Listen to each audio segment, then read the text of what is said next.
Vamos abrir a nossa Bíblia em Efésios capítulo 6. Eu disse Efésios capítulo 6. E então convidarei a congregação a se colocar em pé. E a nossa leitura começa no verso número 10. No demais, irmãos meus, fortalecei-vos no Senhor e na força do seu poder. Revesti-vos de toda a armadura de Deus, para que possais estar firmes contra as astutas ciladas do diabo.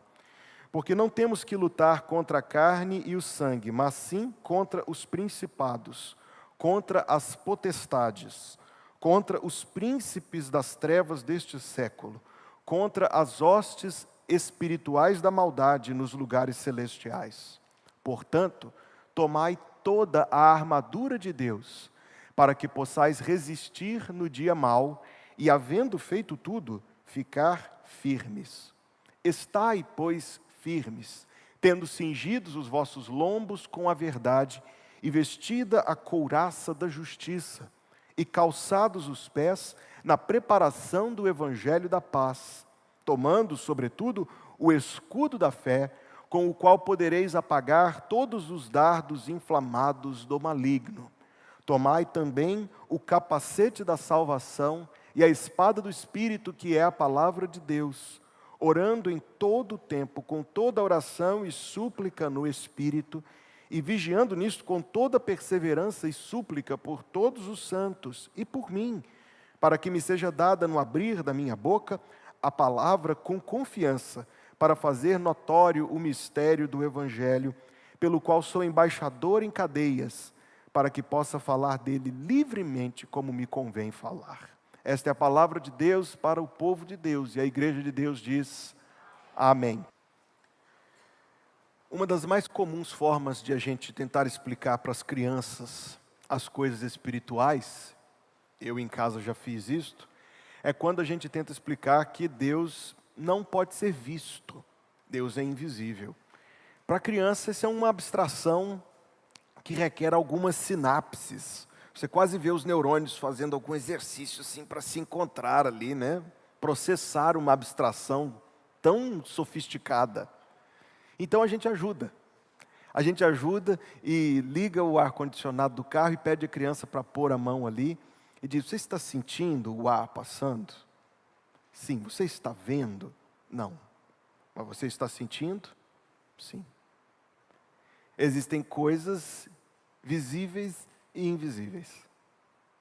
Vamos aprofundar a conversa um pouco e dizer que existem coisas materiais e imateriais. Seus sentimentos, por exemplo. Hoje já se sabe que existe um processo que acontece no seu organismo quando você sente determinada emoção, mas ainda assim é imaterial. Mais imaterial ainda são os seus pensamentos. As figuras, as palavras, a construção daquilo que acontece dentro do palácio do seu cérebro, absolutamente imaterial e intangível. Estamos aprofundando, ainda estamos no raso.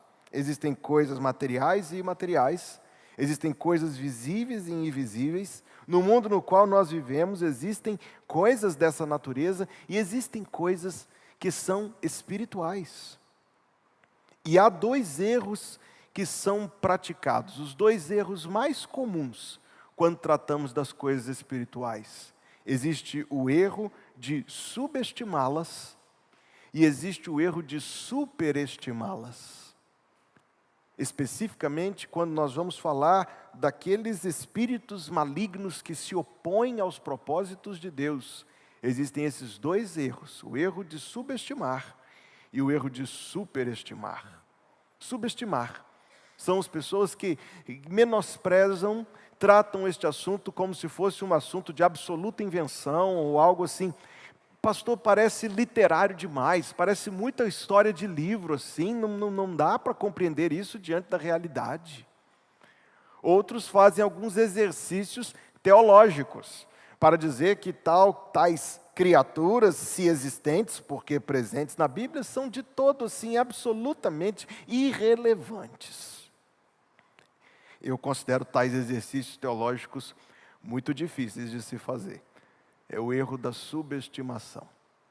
Mas todos nós sabemos o erro, ou já vimos, ou conhecemos o erro da superestimação. Tem medo de absolutamente tudo. Ai, não fale desse assunto, como é? Tire para longe de mim esse negócio. Não quero falar disso, não quero pensar nisso. Morro de medo dessas coisas. Ou outros fazem uma lista complexa de assuntos, um mapa mental cheio de categorias e sabem tudo sobre a matéria, entendidíssimos, sabem mais do que a Escritura Sagrada quase sobre as coisas, nomes, origens, procedências, áreas de atuação. No meio evangélico, em geral, virou mesmo um espantalho, um fantoche meio estranho essa conversa. Nós queremos ser rigorosamente bíblicos no trato deste assunto, como de todos os outros assuntos. E nós vamos encontrar alguma luz bíblica. Deus, irmãos, é tão misericordioso que Ele nos tira da confusão. A gente não precisa ficar dependendo da nossa própria descoberta das coisas. A gente não precisa ficar dependendo da imaginação ou das elucubrações de qualquer pessoa. Deus nos tira da confusão com a luz da sua bendita palavra. Esta palavra, esta palavra que nós acabamos de ler, vai lançar luz sobre pelo menos duas grandes realidades. A realidade da oposição. A realidade da oposição espiritual, por meio de criaturas espirituais malignas, ativas no mundo, com objetivos maus. O seu alvo é destruir toda vida, toda família e toda igreja em que houver a presença do Espírito Santo. Então nós veremos a realidade desses seres. E nós veremos nesse texto tão precioso, igualmente, a proteção, a provisão que Deus dispõe em nosso favor. A provisão que Deus dispõe em nosso favor, para que nós possamos não cair, não ser vencidos, pelo contrário, pelo agir de Jesus em nossa vida, ser vitoriosos. Por isso o título da mensagem, Vida Cristã Vitoriosa. Por causa de não queremos nos parecer com os desvios da teologia da prosperidade, a gente quase que fala uma coisa como essa, assim, com muita timidez, negócio de vida cristã vitoriosa, pastor, isso não soa bem, nós não somos esse tipo de igreja. Há vitórias de Deus para os seus servos, vitórias espirituais, vitórias sobre as tramas, vitórias sobre os enganos da maldade, para permanecermos fiéis, para sermos fortalecidos no Senhor. Então esta é a divisão da mensagem. Em primeiro lugar, o inimigo de uma vida, família e igreja cheia do Espírito, seus meios e seus fins. O inimigo de uma vida, família e igreja cheia do Espírito, seus meios, isto é, como ele trabalha, e seus fins, isto é, seus objetivos. E a segunda parte da mensagem eu falarei da provisão divina para a vida cristã vitoriosa. Quem é o inimigo, irmãos? Observe o que diz o versículo 6, 10 e 11. No demais, irmãos meus, fortalecei-vos no Senhor e na força do seu poder, revesti-vos de toda a armadura de Deus, para que possais estar firmes contra as astutas ciladas do diabo. Não sei você, mas eu fui criado sem nem poder falar essa palavra. Está na Bíblia. As astutas ciladas do diabo.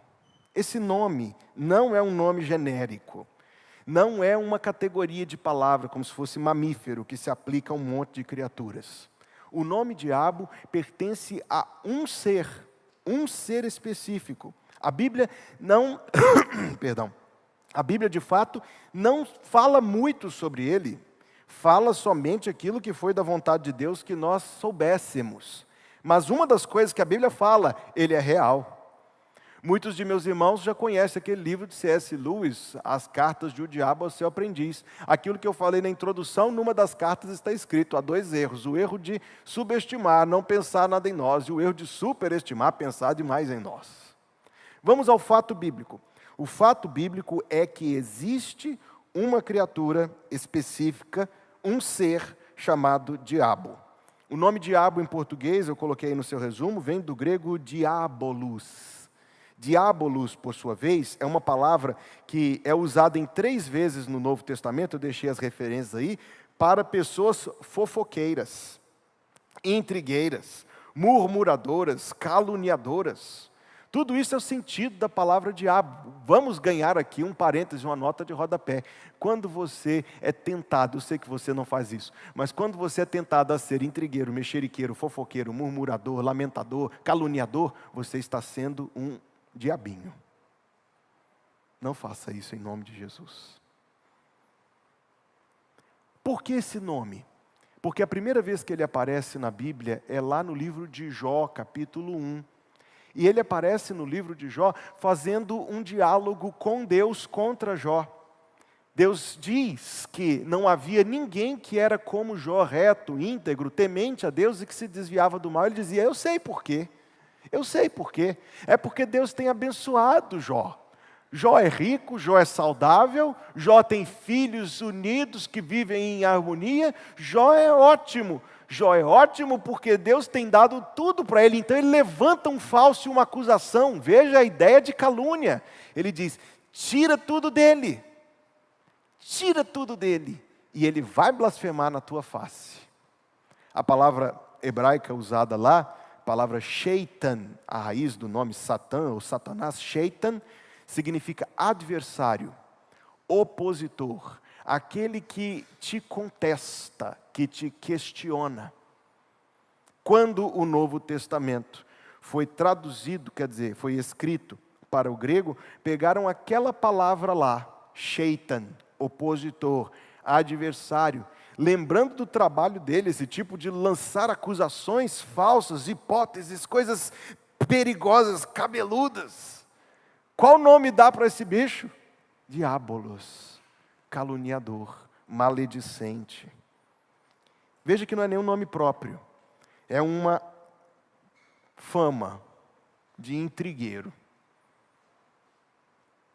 As outras palavras que Paulo usa aqui referem-se não a este ser em particular, mas aos seres que estão com ele. Ou seja, eu quis usar da oportunidade, da riqueza do texto, para a gente esclarecer um ponto que, segundo me diz a minha memória, não tinha sido tratado no púlpito da igreja, não durante o meu ministério, não com muita profundidade.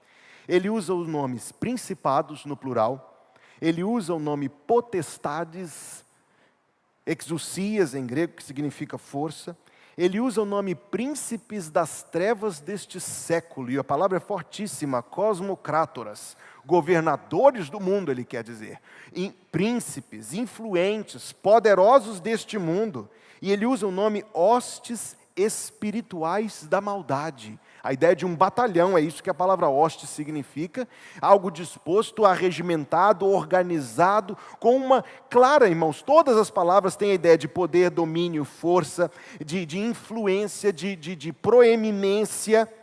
Então você está vendo que a descrição bíblica não é de fraqueza, não é de pequenez, não é de algo irrelevante, de algo insignificante.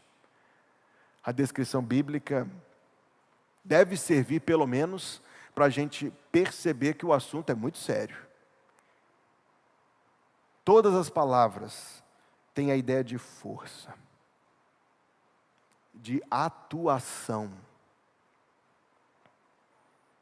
O diabo é o cabeça de um número de anjos maus que o acompanharam em sua rebelião e que hoje são o seu reino. Tem alguns versículos que falam sobre isso. O versículo da carta de Judas. Aos anjos, no plural, que não guardaram o seu principado, mas deixaram a sua própria habitação. Jesus, em Mateus capítulo 12, versículo 26, usando de uma lógica para responder à acusação dos seus opositores, porém ele nos dá uma informação ali na marginal. Se Satanás expulsa Satanás, está dividido contra si mesmo, como subsistirá, pois, o seu reino? São palavras de Jesus. A ideia aqui, talvez, seria que este diabo que nós falamos dele, daqui a pouco vem mais algum texto sobre ele, ele é o cabeça de outros anjos que com ele caíram. Como nós sabemos disso? Mais um texto é Mateus 25, versículo 41. Então dirá aos que estiverem à sua esquerda: apartai-vos de mim, malditos, para o fogo eterno, preparado para o diabo e seus anjos. Esses anjos receberam depois, no Novo Testamento, o nome que é mais conhecido, o nome de demônios. Esses espíritos maus, os demônios, portanto, têm grande força e sobrepujam os seres humanos em feitos, força e conhecimento. É o retrato bíblico. Um deles, um texto muito interessante de Atos capítulo 19, é porque havia alguns tentando fazer as coisas espirituais por ganho financeiro. Então eles chegavam a um homem dominado por um demônio e diziam assim: esconjuro-vos pelo Jesus a quem Paulo prega. Lembra-se desse texto? A criatura maligna respondeu: conheço Jesus, sei quem é Paulo. E vós, quem sois? Então o versículo seguinte nos diz: saltando neles o homem que tinha o espírito maligno, um homem contra um plural, portanto, e assenhoreando-se deles, pôde mais do que eles, de tal maneira que nus e feridos fugiram daquela casa. A carta que eu estou pregando aqui já há quase 20 domingos, qual carta é? Este acontecimento foi na cidade de Éfeso. Lembra-se de um endemoniado que o Senhor Jesus libertou, que ele se jogava no fogo, se jogava na água, se o acorrentavam, ele rompia as correntes. O texto de Jó, o Senhor perguntou a Satanás: de onde vens? E respondeu Satanás ao Senhor: de rodear a terra e passear por ela. Ou seja, a conclusão primeira que a gente tira, não é onipresente. É uma criatura limitada, confinada. Por ser um espírito, não tem as limitações da matéria. Não sabemos como se desloca, mas não se desloca como nós. Atos 16:16 é outro texto importante, em Filipos. E aconteceu que, indo nós à oração, nos saiu ao encontro uma jovem que tinha espírito de adivinhação, a qual, adivinhando, dava grande lucro aos seus senhores. Nossa cultura, normalmente menosprezamos estas coisas. Eu estou vendo que vocês estão acompanhando o resumo, né? Porque eu ouço as páginas se dobrando assim, simultaneamente. Nós, em nossa cultura, algumas pessoas, eu falei subestimar, superestimar, tendemos a subestimar essas coisas e, de fato, a maioria das coisas que a gente encontra no quesito de adivinhação é mesmo enganação. É gente que se aproveita, que sabe iludir, que sabe tirar informações sem a pessoa nem saber que está dando as informações, e logo constrói ali um enredo tão envolvente, quando a pessoa vê, já está toda envolvida naquele negócio, já está acreditando e logo, naturalmente, dando dinheiro. Sabemos que existe muita coisa, muita gente que é mau caráter, explorando a ingenuidade dos outros. Mas sabemos que existem manifestações neste mundo que sabem segredos, imitam caligrafia, conhecem maneirismos, um espírito de adivinhação. Para mim não tem outra resposta bíblica. Espíritos malignos, usados para enganar as pessoas, para, obviamente, afastá-las de Deus. Até aqui na mensagem, se eu estivesse sentado aí na sua cadeira, eu estaria pensando: ok, pastor, até agora só foi notícia ruim, tem alguma coisa boa para dizer, não?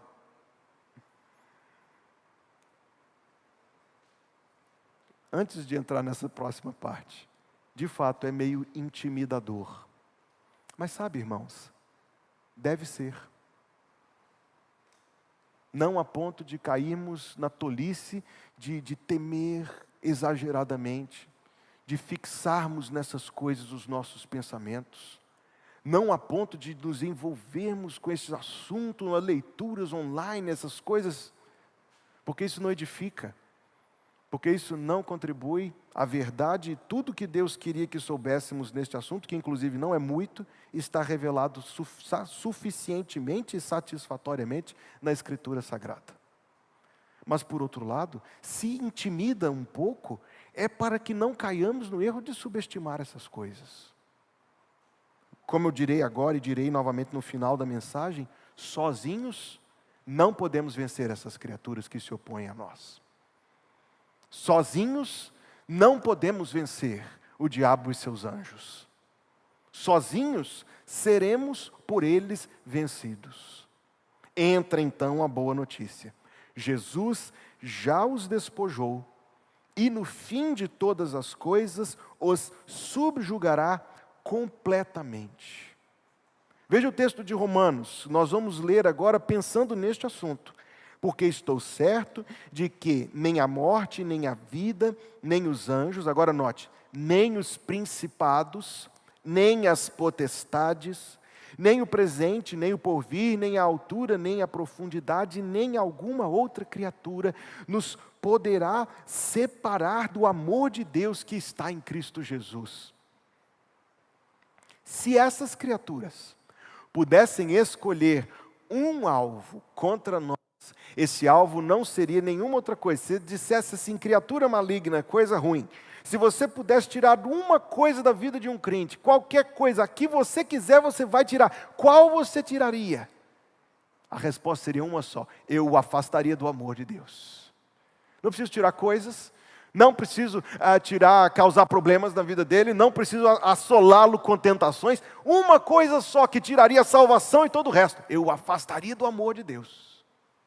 Mas isso não pode fazer. Nem os anjos, nem os principados, nem as potestades poderão nos separar do amor de Deus que está em Cristo Jesus, o nosso Senhor.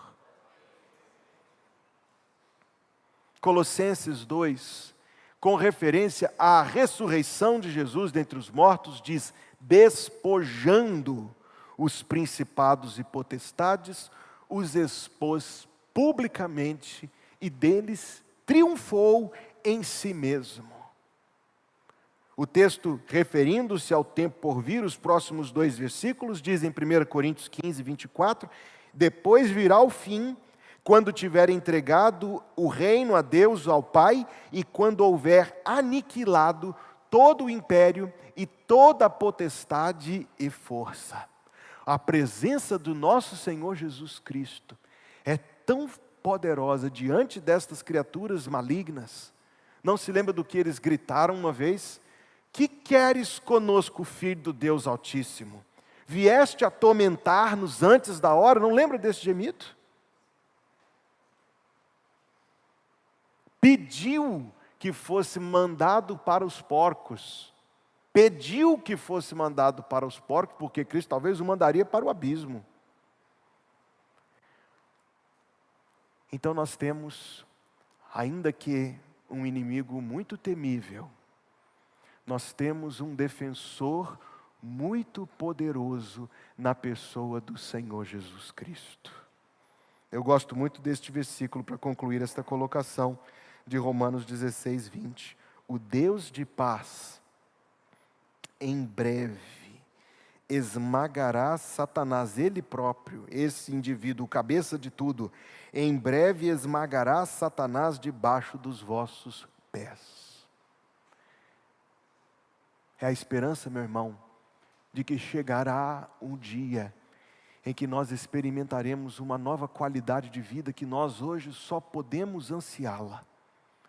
Se você é cristão, se você já se converteu ao Senhor Jesus Cristo, se você conhece a palavra de Deus, eu estou certo que existe no seu coração o mesmo sentimento que existe no meu, que é o lamento pelo pecado que ainda está presente na nossa vida. Eu posso dizer à minha querida igreja, uma vez que nós estamos estudando Gênesis nas quartas-feiras e preparando para uma série de estudo mais sucinta no ano que vem, eu tenho pensado muito no tema, eu falei sobre isso na quarta-feira passada, eu tenho pensado muito nesta realidade, não é um tema, é uma realidade. Eu estive aqui com vocês, nós estamos aqui na companhia dos outros, estivemos em pé, cantávamos. Quando terminou o período de cânticos, e Adson sentou do meu lado, eu disse para ele: a igreja cantou muito bonito hoje. Que cânticos nós cantamos hoje. Mas será que algum de nós aqui seria iludido a ponto de achar que adorou a Deus à altura do que Deus merece ser adorado? Você acha que você adorou a Deus tão bem quanto um anjo hoje? Você acha que você louvou tão bem quanto um santo que já está lá no céu? Você acha? Irmãos queridos, por que eu estou tocando neste assunto? Porque para mim tem se tornado cada vez mais claro o contraste Deus criou-nos, cada um de nós, se para alguma coisa Deus nos criou para adorá-lo. E nós estamos tão afastados do objetivo para o qual fomos criados, que adorar é uma coisa difícil. É difícil. Sentir não é tão difícil. Não estou falando de sentimentos. Não ache que uma boa adoração foi porque você sentiu muitas coisas ou seus olhos marejaram. Isso não é necessariamente adoração. Pode ser pura e simplesmente só uma resposta emocional à música. Adoração é a contemplação de Deus. A contemplação da glória e da majestade e da grandeza de Deus. Sim, glória a Deus. Mas como é difícil esse exercício. Como é fácil nos distrairmos. Com que frequência os temas mais belos e gloriosos e a gente responde, Sérgio.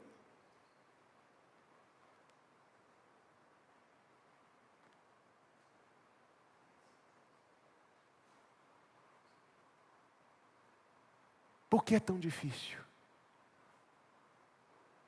Porque a nossa natureza é caída.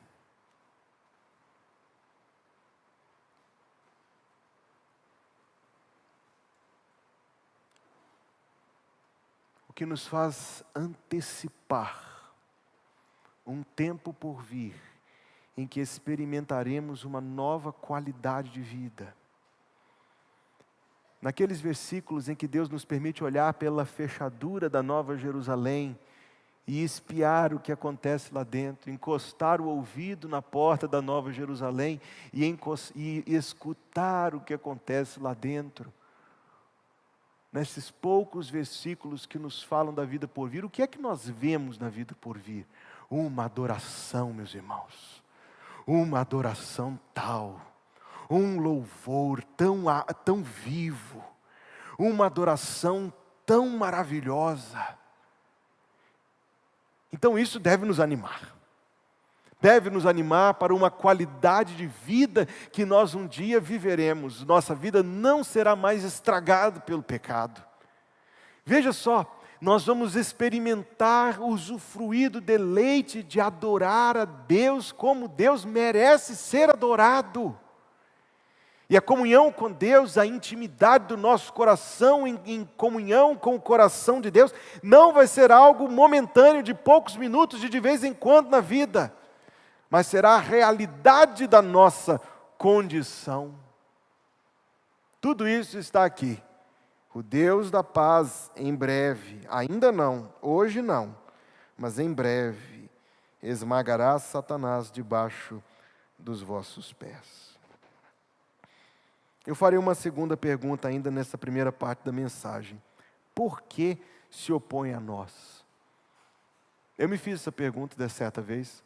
Eu sou tão pequenino, tão indiferente, tão irrelevante, tão desconhecido. Por que gastar tanta energia comigo?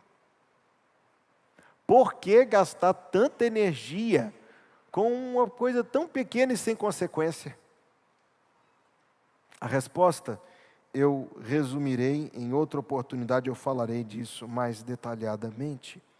A resposta, inclusive que eu já preguei aqui em outras mensagens, é que esta criatura, por ter desejado o lugar de Deus, veja o texto aí de Isaías capítulo 14, como caíste desde o céu, ó, eu coloquei a palavra hebraica, ela é uma palavra difícil de traduzir, ó Rei Léo, filho da alva, como foste cortado por terra, tu que debilitavas as nações, tu dizias no teu coração, eu subirei ao céu, acima das estrelas de Deus, é um nome do Antigo Testamento para os anjos, exaltarei o meu trono, e no monte da congregação me assentarei aos lados do norte, subirei sobre as alturas das nuvens, e serei semelhante ao Altíssimo, e contudo serás levado ao inferno, ao mais profundo abismo.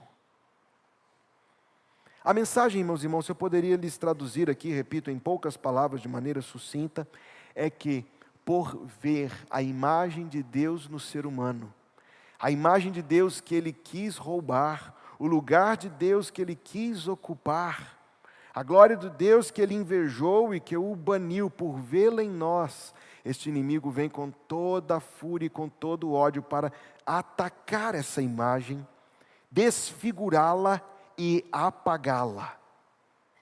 Veja se não é isso que o pecado faz comigo ou com você. Há uma pessoa, e ela está aqui no convívio da igreja, uma pessoa maravilhosa, sorri para os irmãos, abraça, ora, não estou pensando em ninguém em particular, é uma pessoa X, qualquer pessoa, serve, louva, e nós estamos no convívio, conhecemos a sua família, e aí na segunda-feira à tarde, você está andando na São Luís, Rei de França, ou qualquer outro lugar, e de repente passa um carro do seu lado, buzinando, uma pessoa com a cara feia, e gritando, e xingando, e você olha, ora meu irmão, estava sentado do meu ladinho ontem. Pior se você olhar, deixa para lá. E você vê a feição da pessoa iracunda, para citar um exemplo, e você vê uma pessoa distorcida o seu semblante. A imagem de Deus desfigurada. Eu citei um exemplo, haveria outros. Você vê a imagem de Deus desfigurada naquela pessoa. Quando o inimigo vê um crente cheio do Espírito Santo, um crente comprometido com Deus, com a sua palavra, essa pessoa, mais do que outras, reflete a imagem de Deus.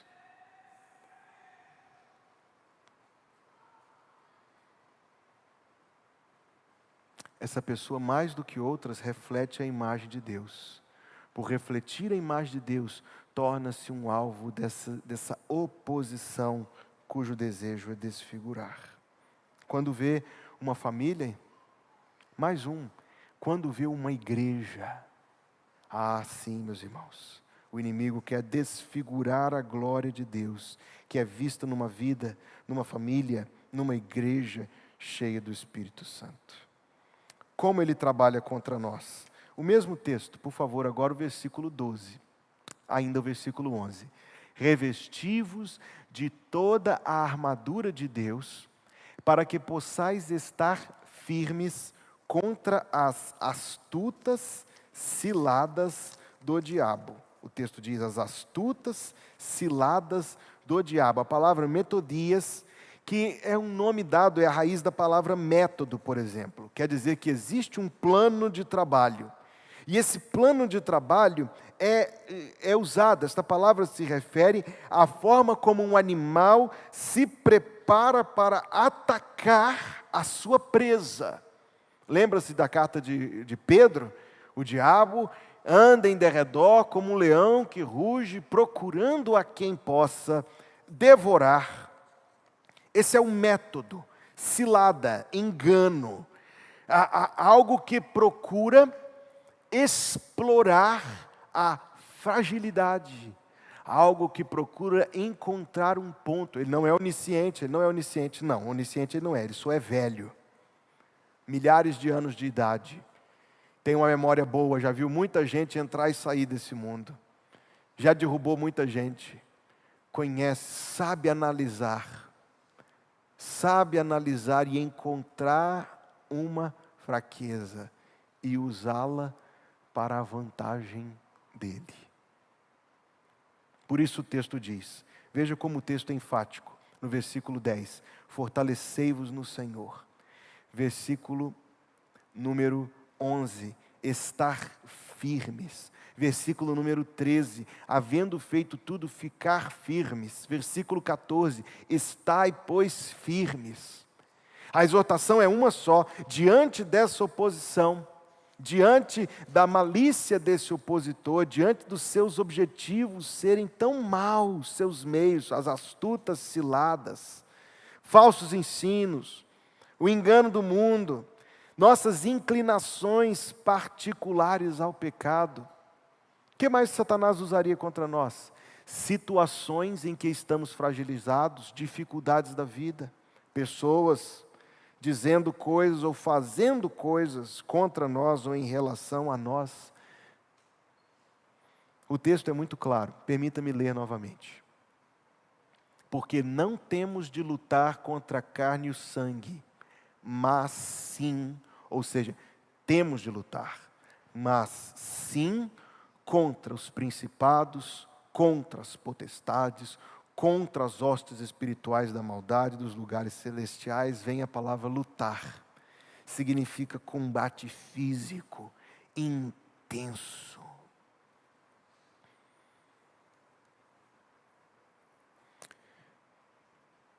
Por você ser a imagem de Deus, por você ser um discípulo de Jesus Cristo, por você querer seguir o Senhor Jesus, amá-lo e honrá-lo, por você fazer parte de uma igreja bíblica, claro que sim. Por todas estas coisas, o inimigo desejará que você caia. O inimigo desejará que você caia, porque a sua queda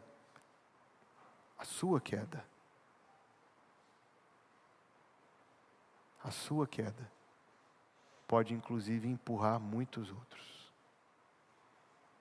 A sua queda nega a obra de Jesus em seu favor. Olha, Jesus morreu pelo Hugo, olha o que o Hugo está fazendo. A minha queda ou a sua? Mas pastor, diante de tudo isso aqui, como é que a gente fica? Que chance nós temos? E eu digo, em nós, zero chance. Zero chance. Mas o texto, ele nos dá orientações, tendo estabelecido a seriedade do assunto, tendo estabelecido a gravidade da situação, ele nos dá conselhos no versículo 10, fortalecei-vos no Senhor. Como Deus nos provê para essa luta, como Deus nos provê para essa luta? Primeiro, irmãos, Deus nos provê. Primeiro, e você entenderá que isso aqui é o todo. Deus nos provê dele mesmo. Deus nos provê dele mesmo. Direi pela terceira vez, Deus nos provê dele mesmo. Deus nos provê dele para ser o nosso Pai. Deus nos provê de Jesus Cristo para ser o nosso Salvador. Deus nos provê do Espírito Santo para ser o nosso confortador. Se você tem Deus, do que mais que você precisa? Deus nos provê dele mesmo. Isso acontece de muitas formas, a prática disso em nossa vida, mas eu não consigo deixar de imaginar que a primeira e principal maneira como nós nos fortalecemos no Senhor é pela oração. É pela oração. Por falar nisso, como vai isso na sua vida? Se você depende da oração para estar firme contra as astutas ciladas do diabo, você tem alguma chance? Se você depende da oração, se a sua chance contra as astutas ciladas do diabo, se a sua chance for tão boa quanto é a sua vida de oração, como está a sua chance?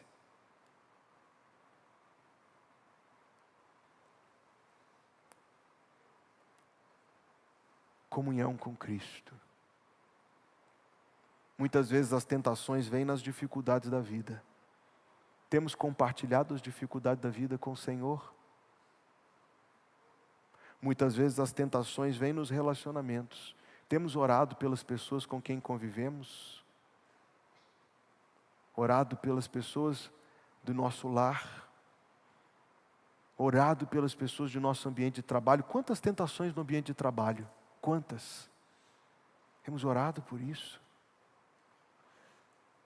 Eu quero dizer novamente para meus irmãos, eu acho que eu vou deixar parte desse assunto aqui para domingo que vem. Eu devo ter calculado mal o tempo, ou me empolguei demais, desculpem. Eu sempre me empolgo demais, né, gente? A resposta é uma. A armadura espiritual não são 6 coisas. É uma analogia. É uma figura de linguagem. A armadura espiritual não são 6 coisas. Tudo é uma coisa só. Tudo é uma coisa só. Vou deixar a armadura espiritual para domingo que vem.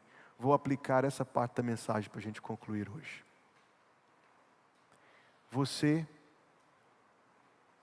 conseguiria enfrentar este opositor espiritual sozinho? Ele conhece as suas fraquezas. Você conseguiria vencer as tentações sozinho? Eu estava pensando, falei em Gênesis. Eu já ouvi muitos crentes dizerem assim: ah, se fosse eu lá no Jardim do Éden. Já pensou isso? Ah, se fosse eu lá no Jardim do Éden. Eu tinha botado aquela cobra para correr.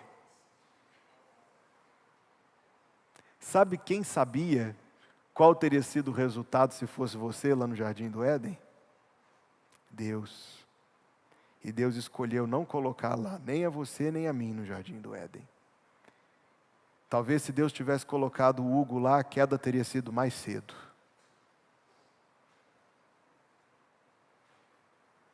Ou pior.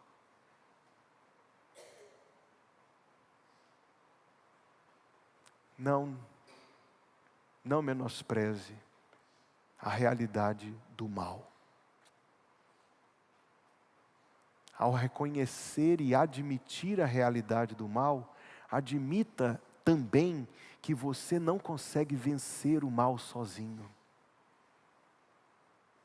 Pelo contrário, você será vencido pelo mal. Existe mal no seu coração? Existe mal na sua vida?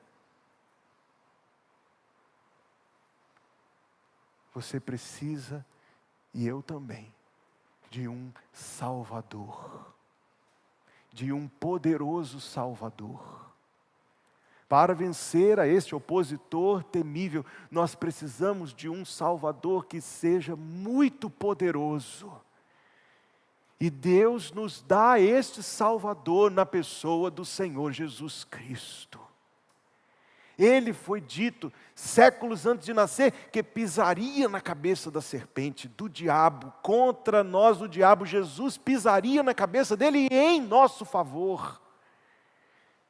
Nós não teríamos a menor chance se tivéssemos de enfrentá-lo, mas Jesus o enfrenta por nós.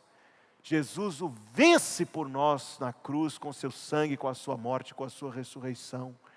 Jesus é quem nos salva, é quem nos livra, é quem nos dá a vitória sobre esse inimigo terrível. Se você é crente em Jesus Cristo, um dia, daqui a alguns anos, você experimentará essa qualidade de vida da qual eu falei. E você vai ver que Jesus Cristo terá banido para longe de nós a presença do inimigo.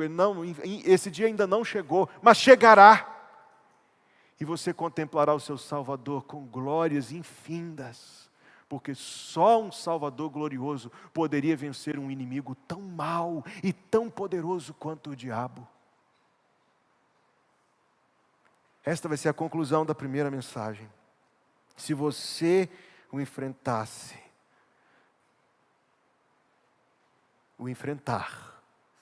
ele te vence. Mas se você se abrigar no Senhor Jesus Cristo, se você procurar refúgio no Senhor Jesus Cristo, se você buscar o Senhor Jesus Cristo para ser o seu Salvador, então Ele te acolherá nos braços dEle. E Ele vai te garantir a vitória. E Ele vai te amar com um amor que os principados e potestades não podem desfazer.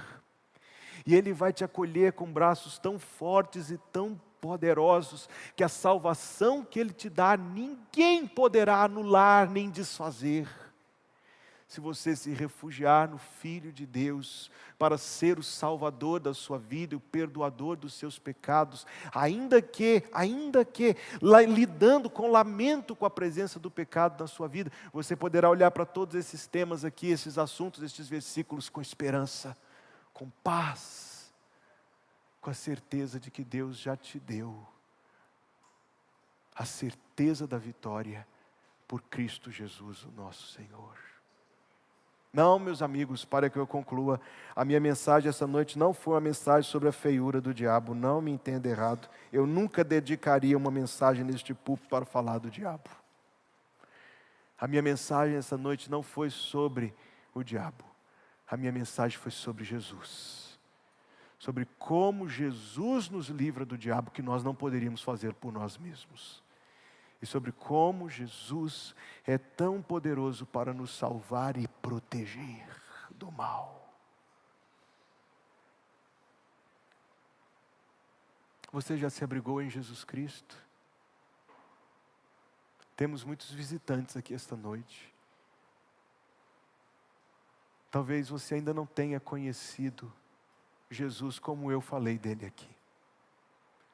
Talvez em seu coração você ainda não tenha experimentado que grande paz é ter a certeza dos seus pecados serem perdoados por Deus. Talvez você ainda não tenha se abrigado no Filho de Deus para ser também o seu Salvador. Sabe o que você pode fazer para ser salvo? Escute aqui, olhe para mim. Sabe o que você pode fazer para ser salvo? Nada. Não tem nada que você pode fazer para ser salvo. Exceto uma coisa. Vir a Jesus Cristo humildemente. E dizer a Ele, o que eu estou falando aqui é sério. Dizer a Ele, Senhor Jesus, tem misericórdia de mim. Perdoa-me, salva-me, livra-me. Está escrito na Bíblia, todo aquele que invocar o nome do Senhor será salvo. Vamos orar, meus irmãos.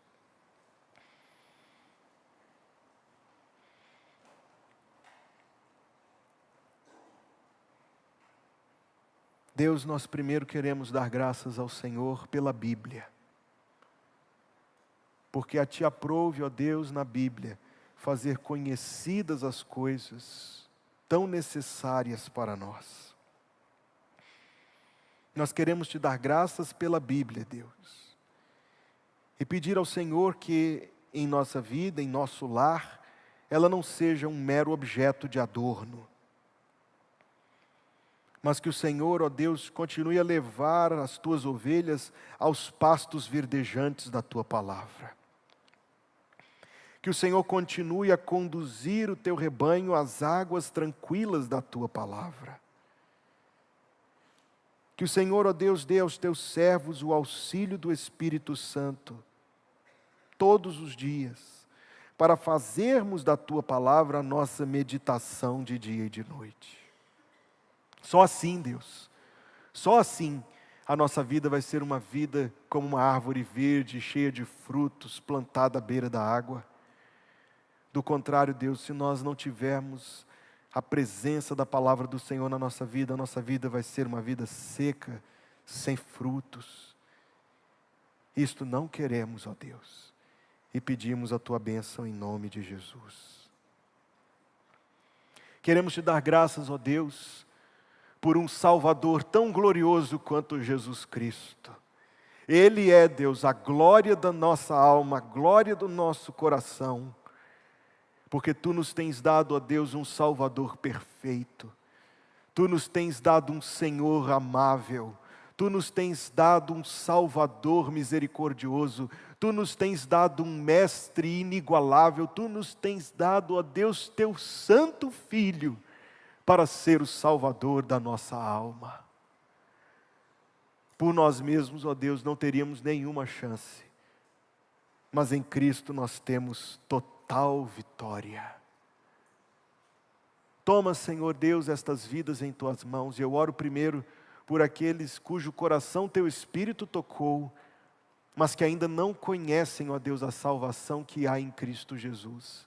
Eu oro por estas vidas, e peço que o Senhor continue, ó Deus, a tocar, a levar ao arrependimento, à fé. Leva, Deus, ao reconhecimento do quanto precisam de salvação. Dá, ó Deus, uma compreensão verdadeira do plano de salvação. Faze, Senhor, com que estas vidas venham a nascer de novo e ter de Ti o perdão dos pecados e a vida eterna, Deus. Eu oro por estas vidas, Deus, e peço a Tua misericórdia, peço que o coração não esfrie, peço que a mente não esqueça, peço que o coração não venha se levantar arrogantemente contra a Tua palavra, mas peço que o Senhor faça a Tua obra salvadora nestes corações, em nome de Jesus. E oro por fim, Deus, por mim e por meus irmãos. Estamos saindo desta casa agora, Deus, para voltar para o mundo, Deus, onde estão os nossos assuntos, os nossos compromissos. Não sabemos, ó Deus, o que nos espera nesta semana, mas pedimos a misericórdia do Senhor que nos acompanhe. Pedimos que o Senhor nos proteja do mal, ó Deus, sem a tua proteção, Pai Santo, pobres de nós. Pedimos que o Senhor nos proteja do mal, que o Senhor não nos deixe cair em tentação. Pedimos, ó Deus, que as provisões do Senhor nos acompanhem, a tua proteção e, acima de tudo, a tua presença santa de paz, ó Deus. Que a tua presença nos acompanhe a cada dia, em todo lugar. Obrigado por este culto, ó Deus Santo. E obrigado pelo teu grande amor por nós, a ponto de ter sacrificado o teu Filho sobre a cruz para nos salvar. Querida igreja, que o Senhor te abençoe e te guarde. Que o Senhor faça resplandecer o seu rosto sobre ti e tenha misericórdia de ti. Que o Senhor sobre ti levante o seu rosto e te dê a paz. E assim seja, em nome de Jesus. A igreja de Deus diz: amém.